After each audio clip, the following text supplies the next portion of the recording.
Você que nos acompanha de casa, prepare aí o ambiente para que não haja distração. Eu sei que alguns, se pudessem, estariam aqui sentados na primeira fileira, não é?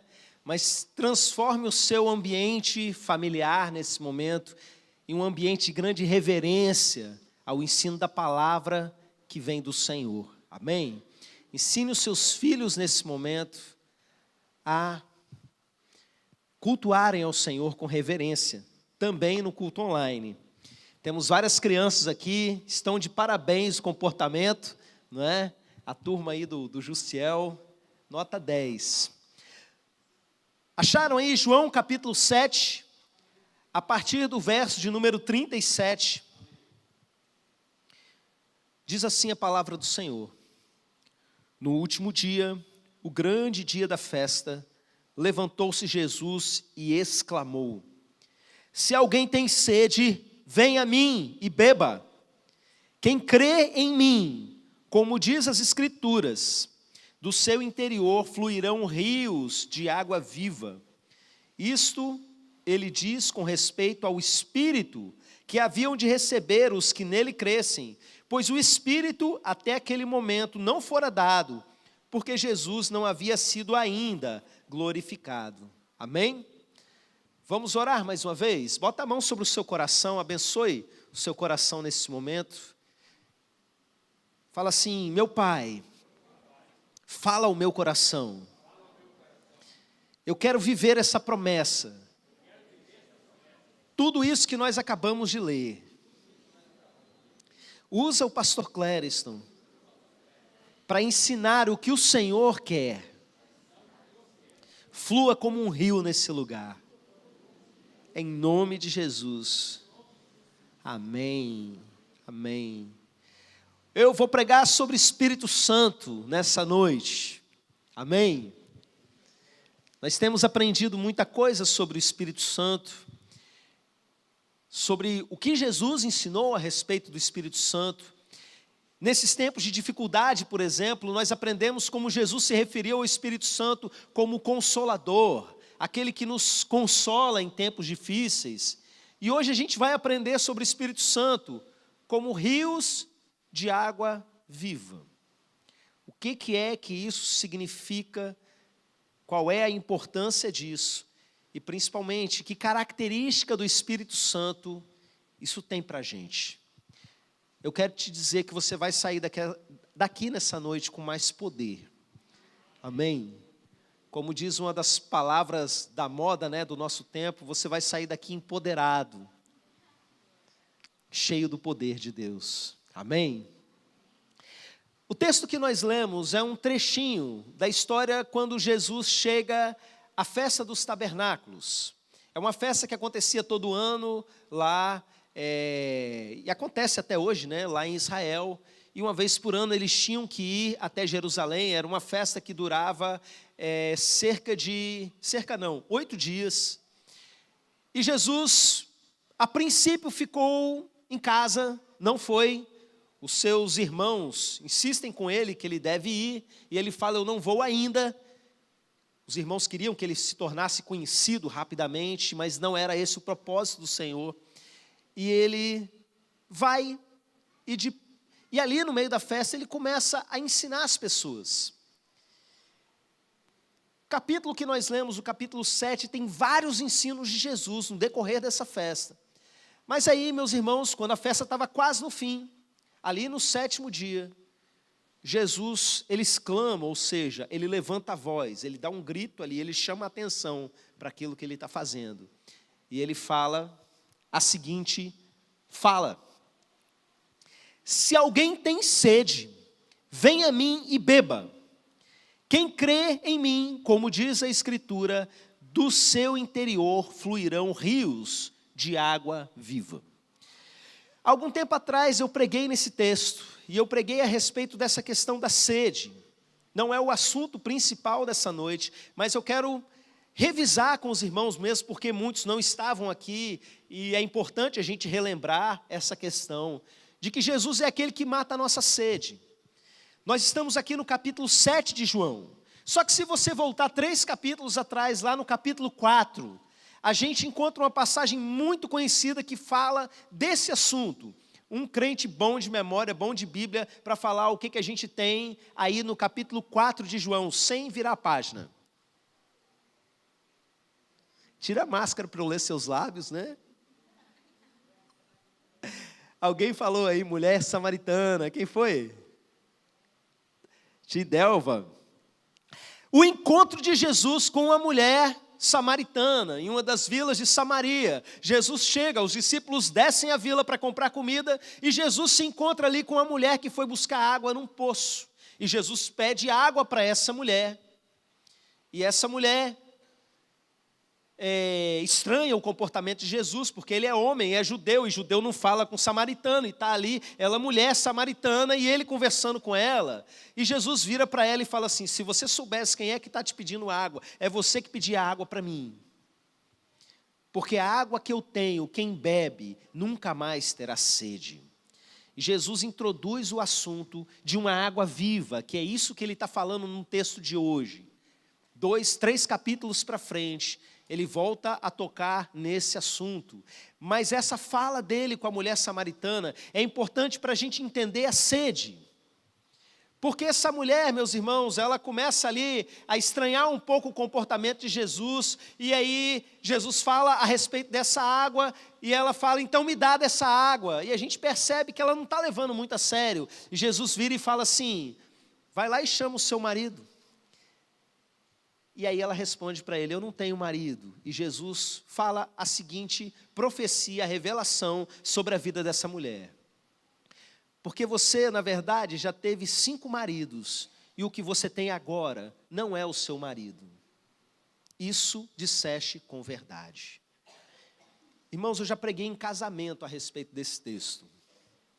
Porque esse texto mostra muita coisa para a gente. Mostra, por exemplo, que nem toda união é um casamento. Que noivo não é marido, que namorado não é marido, entre muitas outras coisas. Mas, meus irmãos, esse texto revela para a gente que essa mulher, ela tinha uma sede. E o pai fez toda uma situação para que essa mulher tivesse um encontro com Jesus. Essa mulher tinha casado uma vez e deu tudo errado. E ela casou de novo e deu tudo errado. E ela casou de novo, meus irmãos. Eu conheço gente que depois do terceiro fala, agora também não caso mais, só junto. E a mulher deu tudo errado, ela casou outra vez. 5 vezes essa mulher casou. E por fim, ela estava com alguém que nem era marido dela, devia ser de alguém. Mas, meus irmãos, Jesus, ao dizer isso, ele não está aqui jogando na cara os pecados da mulher. Ele está aqui lançando uma profecia, na verdade uma revelação, né, uma palavra de conhecimento, para ser mais exato, a respeito da vida daquela mulher. Porque na verdade existe uma sede dentro dela. Irmãos, alguém que faz uma tentativa tantas vezes, isso aqui é a clássica situação de alguém que está lutando para dar certo. E a gente percebe, e eu me lembro quando eu preguei nesse texto da última vez, a mensagem foi centrada nessas questões da vida da gente, onde a gente cai, às vezes, repetidas vezes no mesmo pecado, onde a gente está sempre tentando buscar algo para preencher, como essa mulher tentava preencher a sua vida com um relacionamento, ela achava, eu preciso de alguém, ela pensava, eu não posso ficar sozinha. Havia um vazio dentro dela, como há no coração de quase todos nós. Aliás, todo ser humano, ele tem um vazio que só Deus pode preencher. E Jesus diz para ela que ele tem aquilo que pode preencher a vida dela. Mas nesse momento, meus irmãos, eu quero dar um passo além desse ensino lá do capítulo 4. Se alguém tem sede, venha a mim e beba.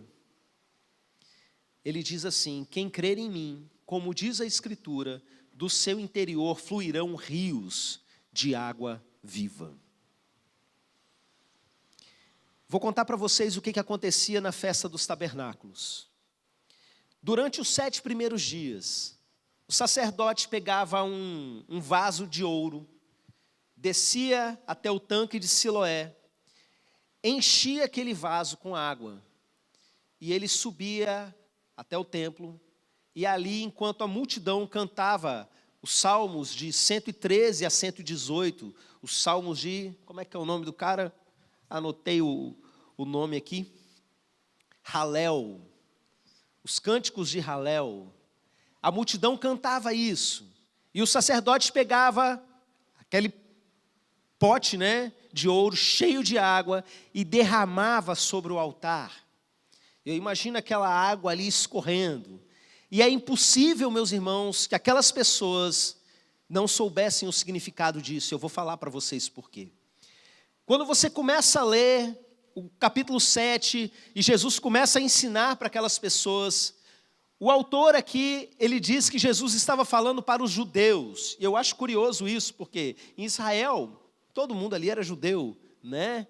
Com exceção do centurião, de um soldado, alguém que aparece, a mulher cirofenícia, isso claramente é destacado. Mas o texto mostra isso, por quê? Porque o Evangelho de João, e o Evangelho de João foi escrito para os gentios.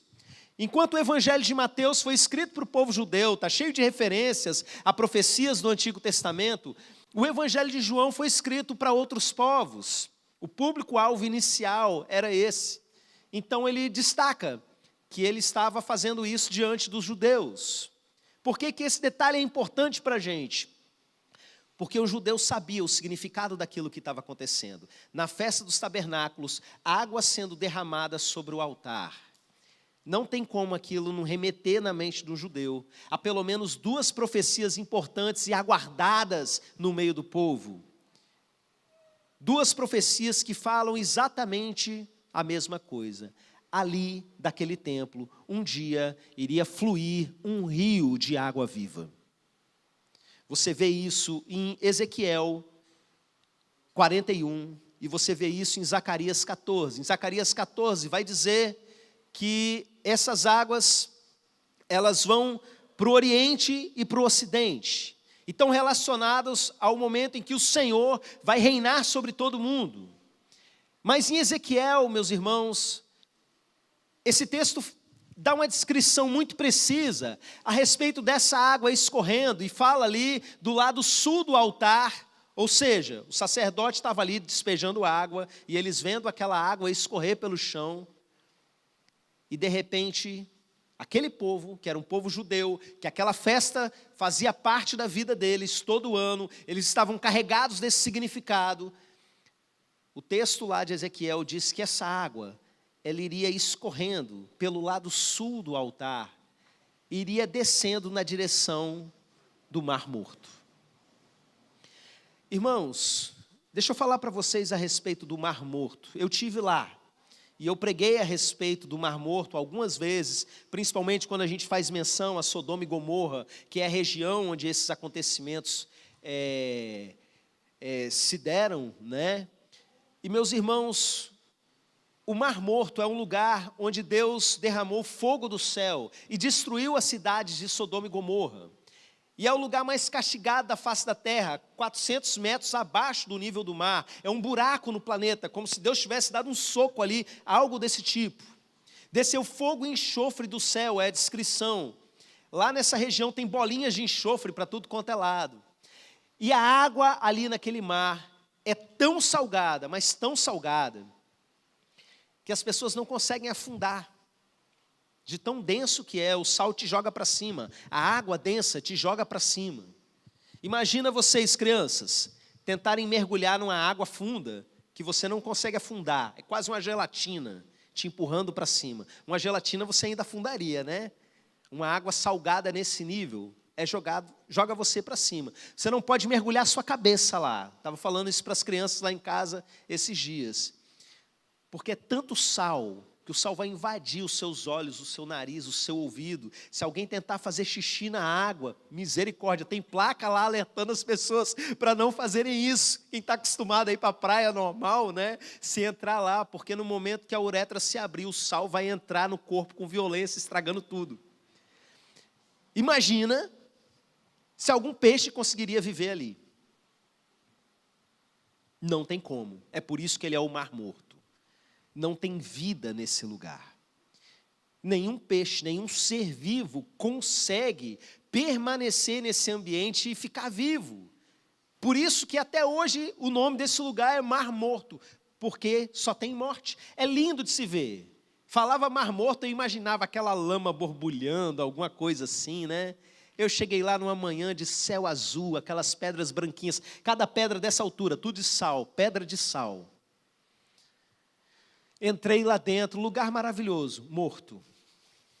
Não há vida, porque a vida não pode viver ali. Acontece que existe uma profecia, que é essa que eu estou falando para vocês, que o anjo vai conduzindo Ezequiel. A água sai lá do altar e vai escorrendo. E à medida que Ezequiel vai acompanhando o anjo, ele vai descendo e a água vai ficando mais profunda, até chegar um momento que não dá mais para andar, só nadando. E o que acontece com essas águas? Essas águas vão para onde? Para o Mar Morto. E o que elas fazem com o Mar Morto? Elas curam o Mar Morto.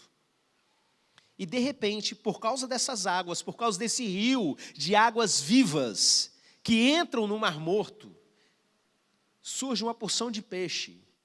E cardumes de peixe, de repente, estão ali infestando aquele mar que antes era morto, agora está cheio de vida. E aonde essas águas vão passando, nas beiradas, vai dando árvore, e essas árvores, o fruto serve de alimento, e as folhas dessas árvores são remédio. Presta atenção nesse detalhe, porque quando o rio de águas vivas entra no Mar Morto, o que acontece? O texto diz para a gente lá na profecia que as águas são saradas.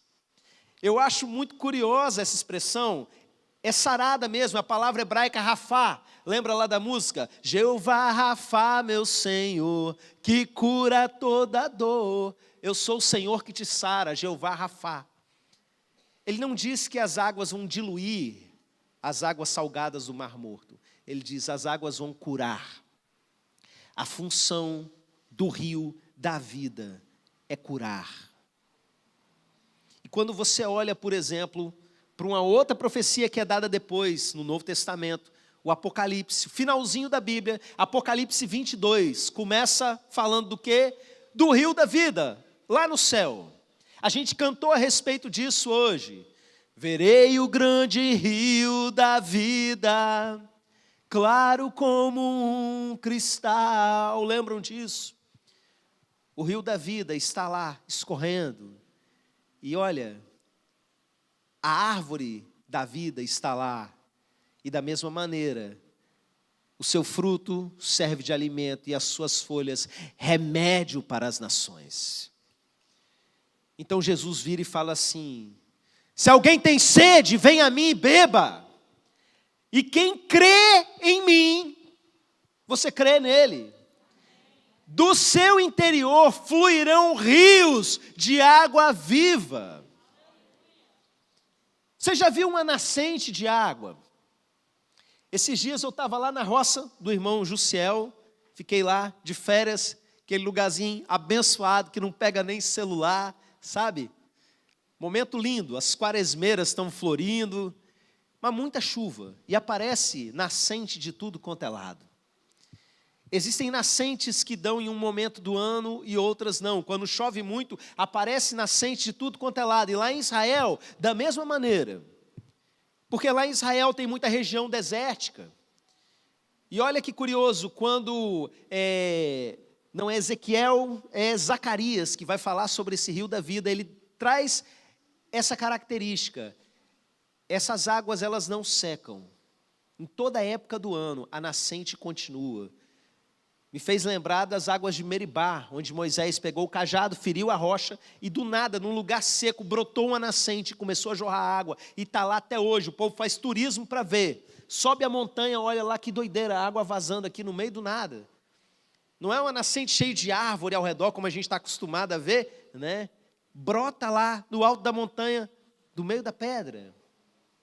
Mas presta atenção numa coisa. Os rios de água que Jesus fala, ele não está falando que é uma nascentezinha saindo de você, não. Você percebeu esse detalhe? A aguinha que escorria lá do altar era uma coisa. Quando ela sai de você, templo de Deus, você que tem o Espírito Santo de Deus, não é um manancial brotando que Jesus fala, ele fala rios.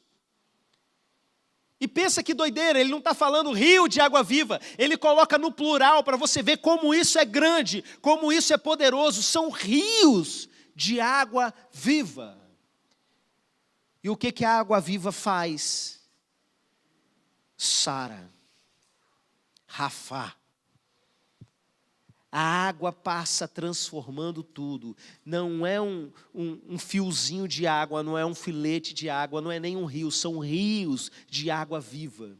E Jesus levanta ali no meio daquela festa, onde as pessoas estão vendo aquele simbolismo daquela antiga profecia. E ele fala assim, olha, se você crê, do seu interior fluirão rios de água viva.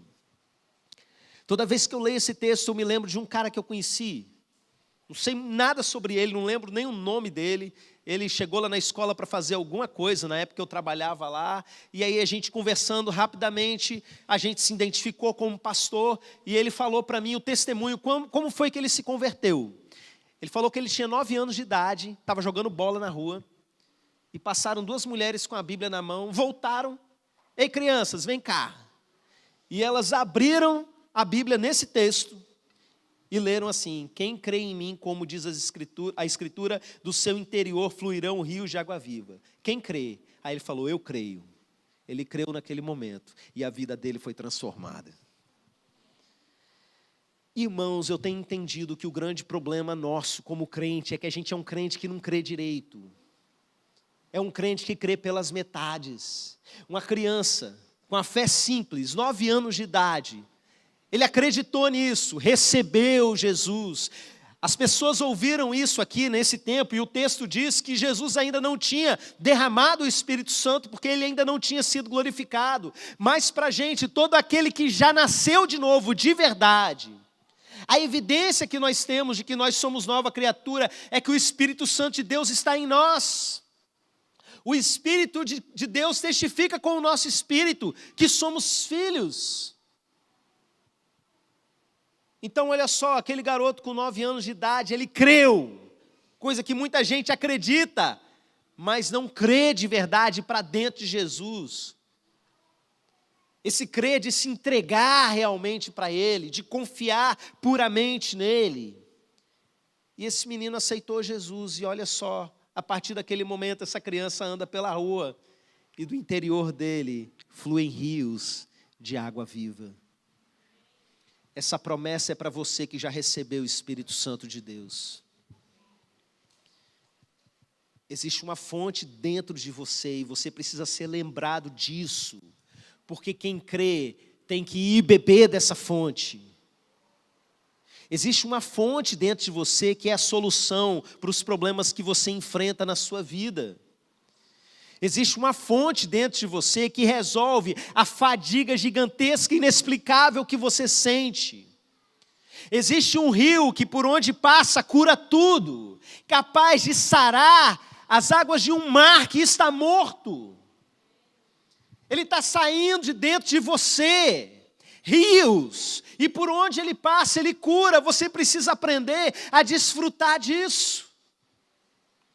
Você que está passando aí por uma situação terrível de depressão, crise de ansiedade, tantas coisas terríveis que a gente enfrenta no nosso dia a dia, na nossa vida. Que a gente olha para um lado, olha para o outro, não tem saída. Você que sabe que está doente. E eu falo de doença física, e eu falo de doença emocional, que tem sido o mal da nossa geração. Você sabe que você não está bem, presta atenção. Você crê?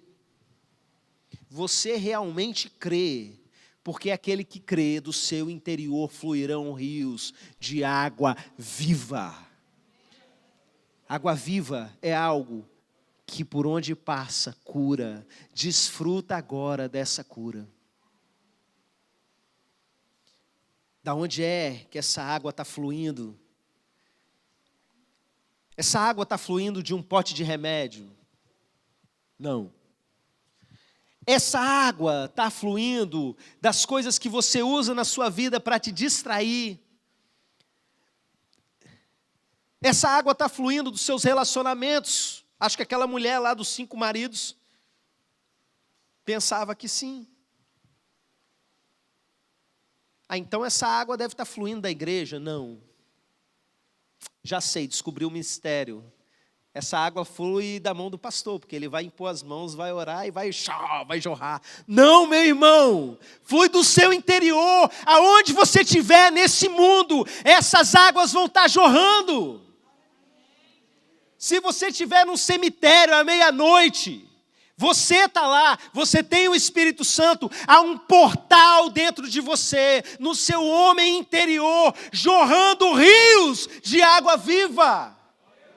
Se você estiver num local de maior luto, de maior mortandade, um local de guerra, um local de praga, um local de perseguição, onde todo mundo te odeia, se você está ali naquele local, de dentro de você, está jorrando rios de água viva.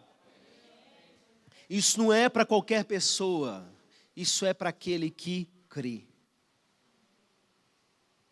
A mensagem é simples, mas se você entender, isso libera um poder gigantesco para você.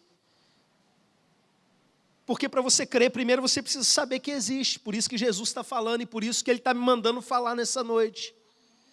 Ele quer que você saia desse culto, desse momento de meditação na palavra, cheio do poder dEle. E como é que esse poder vem? Creia. A promessa é para aquele que crê. Já compartilhei com os irmãos a respeito de outras situações da Bíblia, que eu acreditava, mas não colocava em prática, era só uma crença, não era fé realmente. Aqui da mesma maneira, a fonte da cura está dentro de você, não está no pastor, não está na irmãzinha do coque, não está na pastora que revela, não está no vídeo do YouTube, não está no curso que você vai fazer, está dentro de você, para todo aquele que tem o Espírito Santo. Eu só quero dar uma recomendação para você. Se incline para o Espírito. Paulo vai dizer que a inclinação para a carne é morte, mas a inclinação para o Espírito é vida e luz. Então imagina que eu estou andando aqui no meio-fio, tá?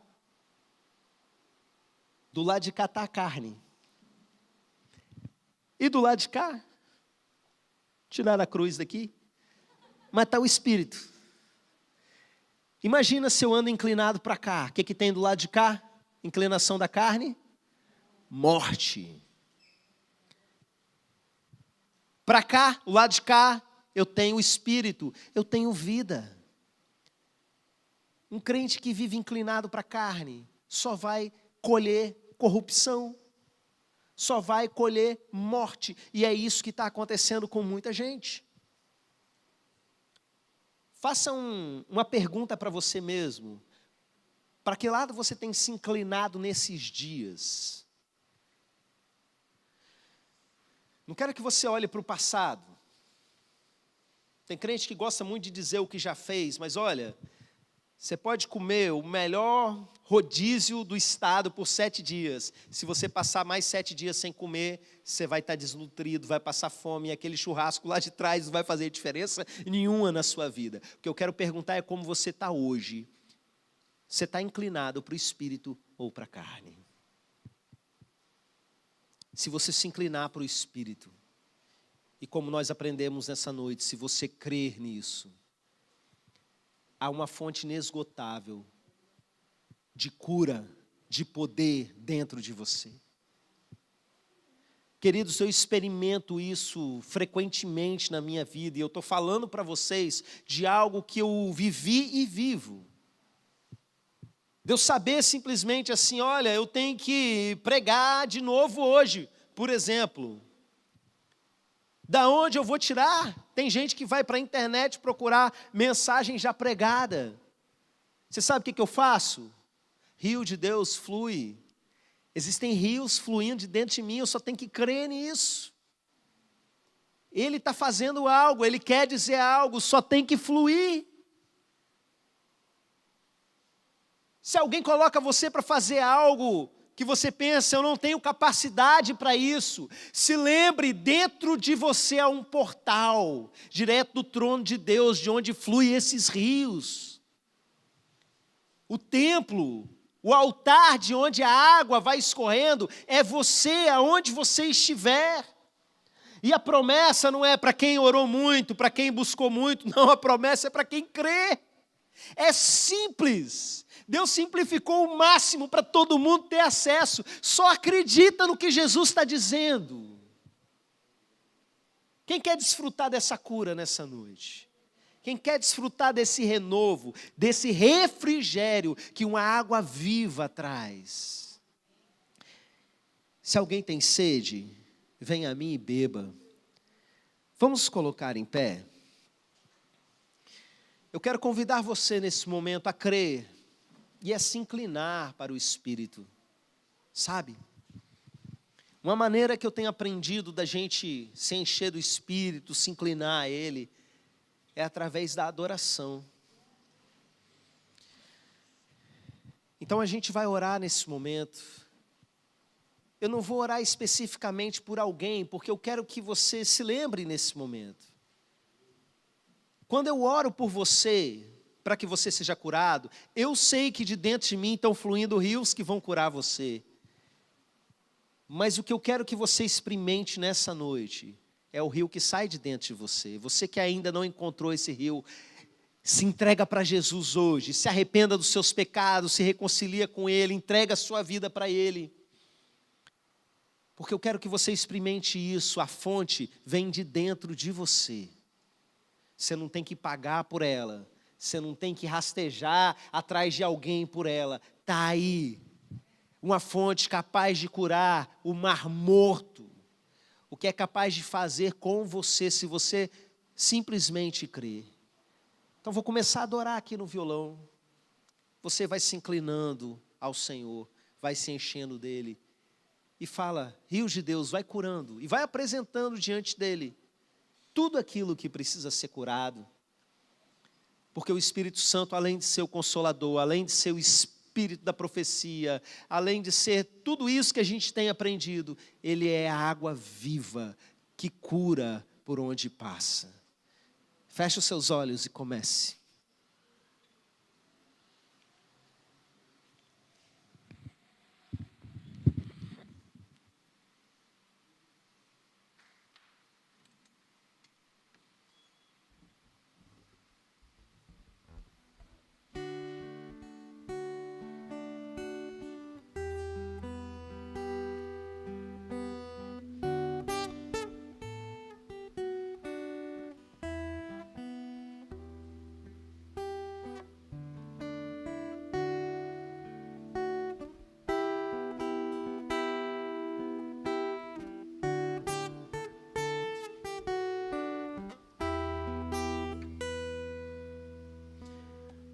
Existe um rio, Senhor, que flui do teu grande amor. Águas que correm do trono, águas que curam, que limpam.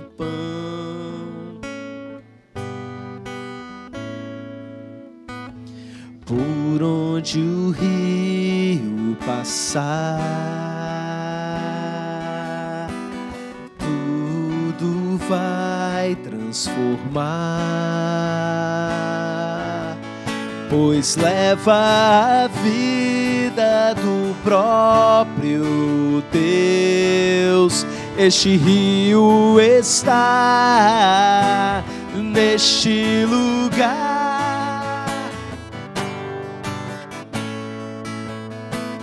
Quero beber do teu rio, Senhor. Sacia minha sede, lava o meu interior. Eu quero fluir tuas águas. Eu quero beber da tua fonte, fonte de águas vivas. Tu és a fonte, Senhor.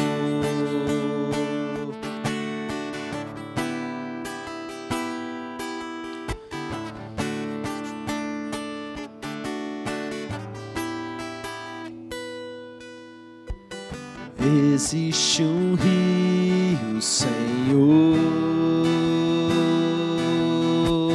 que flui do teu grande amor, águas que correm do trono, águas que curam, que limpam, por onde ele passar, por onde o rio passar, tudo vai transformar, pois leva a vida do próprio Deus. Este rio está neste lugar.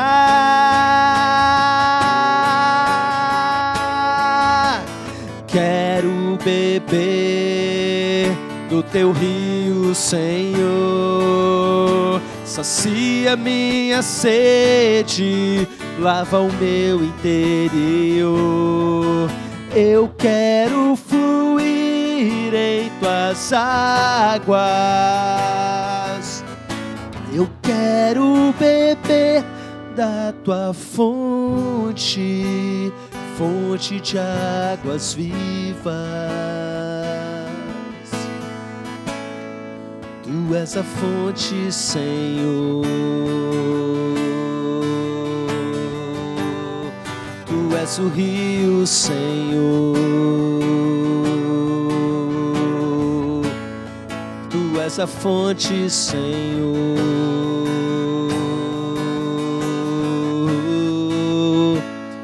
E lembre-se, meu irmão, não é sobre o quanto você tem desse rio, mas é sobre o quanto o rio tem de você.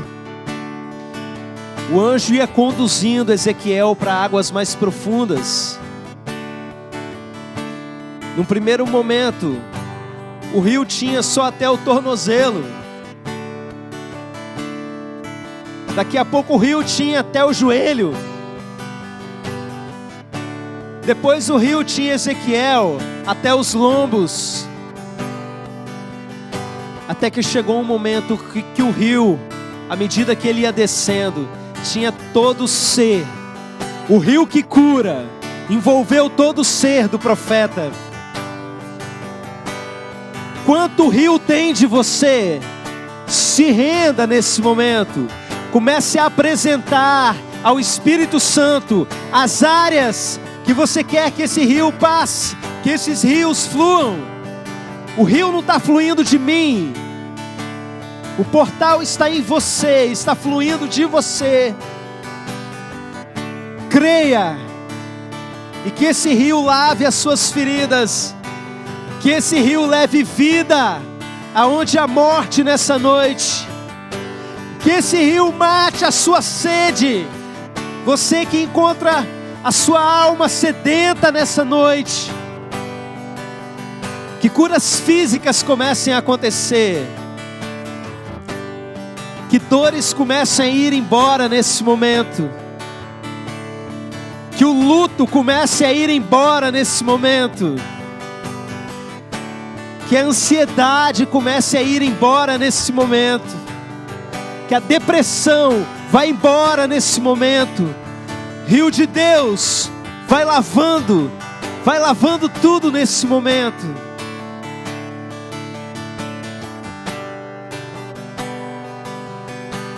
Quero beber do teu rio, Senhor. Sacia minha sede, lava o meu interior. Eu quero fluir em tuas águas. Eu quero beber da tua fonte, fonte de águas vivas. Tu és a fonte, Senhor.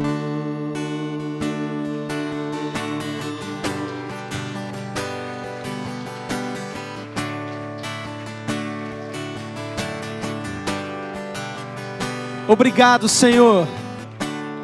Obrigado porque nós recebemos de graça da água da vida. Obrigado porque o Senhor renova as nossas forças. Obrigado porque o Senhor mata a nossa sede. E obrigado porque o Senhor nos sara. É o nosso Jeová Rafá. Obrigado pelas águas vivas que fluem do nosso interior.